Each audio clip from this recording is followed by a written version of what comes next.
There's a fire starting in my heart, reaching a fever pitch and it's bringing me out the dark.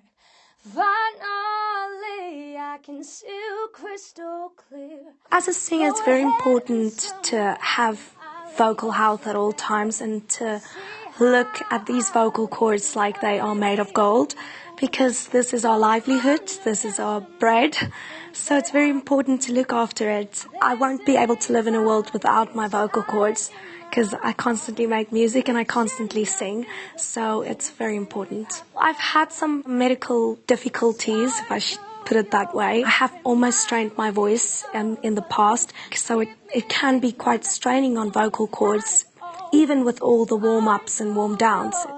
Charlize Berg's sentiments are shared by all singers and entertainers. Losing their voice is something they fear. Thankfully, there are doctors who can help to prevent this. Common conditions that professional singers will have and that they might see during their career is swelling of their vocal cords due to use or miss or abuse of their vocal cords. And that can actually range from bleeding into the vocal cord up to the developing of singer's nodules even.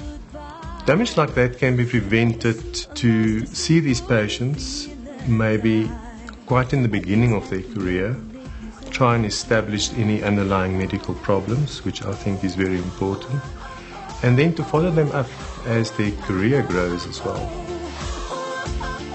The potential hazards if a vocal problem is not treated correctly will be that you can damage that vocal cords for the rest of their careers, which is not even an option in your professional singer.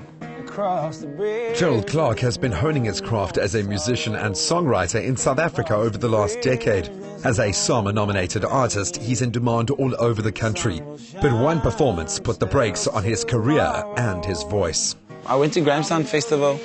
I couldn't reach those high notes, and I was battling, really battling. I really had to force my voice. So I really treated myself to some ginger, did all the home remedy kind of thing. And after the Grahamstown Festival, I realized that there's something else wrong. I went to see the general practitioner, and she suggested that I go to see the specialist. When he saw me, he was really worried. He said that I had a growth on my vocal cords, which came from reflux and overexertion. Yeah, he said he had to remove it as quick as possible. He was actually worried that it was cancer. I had the operation 4 days after I saw the specialist. I had to keep completely quiet for about 10 to 12 days. After that, I had to rest it for 50 minutes, and I could speak for 10 minutes.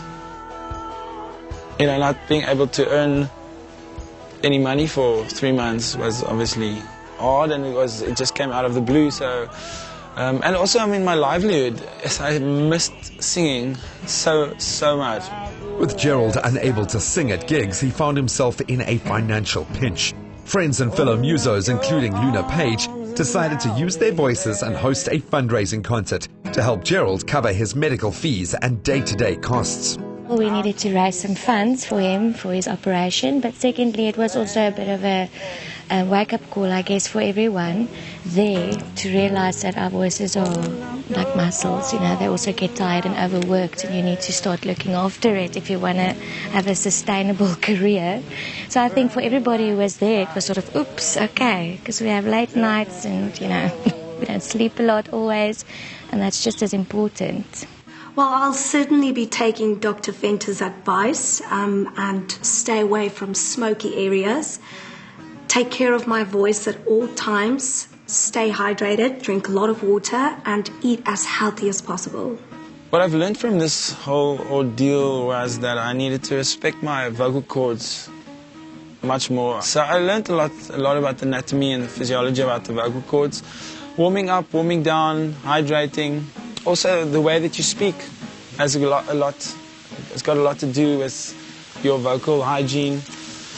So that kind of awareness, I think, it's just more of a professional approach. For all the aspiring Celines, Mariahs and Beyoncés out there, remember to look after those pipes and lend your voice to a cause that is great on vocal health.